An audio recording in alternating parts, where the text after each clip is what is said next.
Заманымыздың ең мықты боксшыларының бірі Дмитрий Бивол 1990 жылы Қырғызстанның Токмак қаласында дүниеге келген. Алайда оның ата-анасы Қырғызстанның тумалары емес. Болашақ чемпионның әкесі Юрий Иванович Бивол Молдованың тумасы болса, анасы кәріс ұлтының өкілі.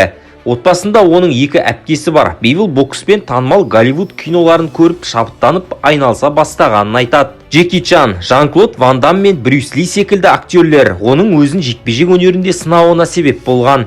Бақытына орай боксқа жақын әкесі бұл шешімін тез құптады, бірақ оның алғашқы қатысқан спорты ушу еді. Шығыс жекпе-жек өнері Биволға кейіннен онша ұнай қоймады, және ол осы себепті бокс спортына қатысып бастайды.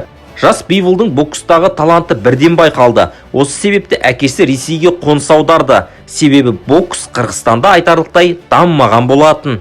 Айта кету керек, осы кездері әкесі оның бокс болашағы үшін Ресеймен қатар Қазақстанға көшу туралы да ойлаған екен. Дегенмен 2001 жылы Санкт-Петербургке көшіп барған әкесі отбасын асырау үшін автобус жүргізушісі болып жұмысқа орналасады. Осы жерде Дмитрий Бивол бокстан Ресейдің екі дүркін чемпионы болды және 2008 жылғы жастар арасындағы әлем чемпионатының жүлдегері, 2013 жылғы Қазанда өткен универсиаданың күміс жүлдегері атанды. Бүкіл әуесқойдағы мансабында ол 283 рет бокстасып, оның 268-інде жеңіске жетті және 15 рет қана жеңілді. 2017 жылы ол WBA тұжырымы бойынша чемпиондыққа негізгі үміткер атанды. Чемпион Нейтан Клеверли Биволмен шығудан бас тартқаны себепті Бивол сол жылы WBA тұжырымы бойынша толыққанды әлем чемпионы атанды. Және өзінің ерекше кеңестік бокс техникасымен көптеген қарсыластарын тізе бүктірді. 16 жасында ол болашақ жары Екатеринаны ата-анасымен таныстырған екен. Әке-шешесі басында қарсы болғанымен, кейіннен шешімін құптап, ерлі-зайыптылар 10 жылдан астам бірге болып, Мирон және Никон есімді екі ұлы дүниеге келді. Дегенмен талай шу тудырған бұл әйелі оның ең қате таңдауларының бірі болған сияқты. Бивол бос уақытын әкесімен өткізеді және әкесі оған үнемі қолдау берді. Бала кезінде боксқа қатысу ақыларын төледі. Қазірде Юрий Бивол оның бұрышында болып, чемпионның белбеулерін алып жүреді.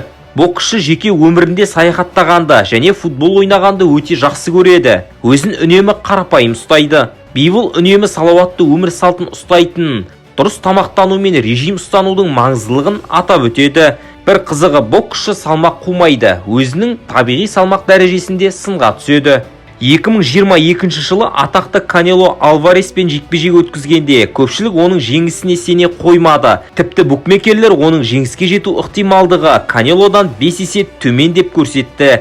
Дегенмен ол Канелоны оңдырмай сабап, апсет жасады және осының арқасында алпауыт бокс элиталарының қатарына қосылды. Осы жылы 44-те 0 рекордымен келе жатқан Хильберто Рамиресті де Бивол бірауыздан шешіммен тоқтатты. Бұдан кейін әлем назары ауған боксшы 2023 жылы Линдон Артурды жеңсе, 2024 жылы Малик Зинаттың да 0-ін алды. Ақшаны жаңбырша жаудырған араб бизнесмендері 2024-те Артур Битербиев пен Бивол чемпиондық кездесуін ұйымдастырды. Осы жолы алғаш рет Бивол таласты шешіммен канадалық шешенге жол берді. Дегенмен бұл сында ол Битербиевтің 100%-ық нокауттық көрсеткішін тоқтатты. 2025 жылы 22 ақпанда өткен реваншта Бивол Битербиевті төрешілер шешімімен жеңіп, өз жеңілісін жапты.